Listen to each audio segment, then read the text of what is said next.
কই গো? এই তো। শোনো, হ্যাঁ বলো। মসজিদে 5 কেজি মিষ্টি দিও তো। কেন?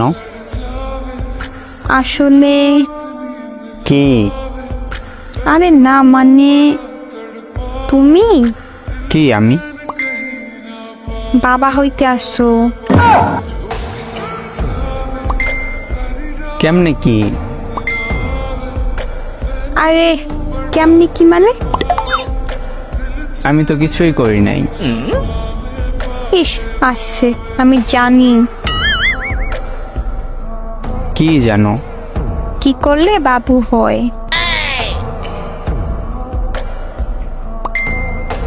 কি করলে? তো তুমি তো আমাকে সেদিন পার্কে দিছিলা।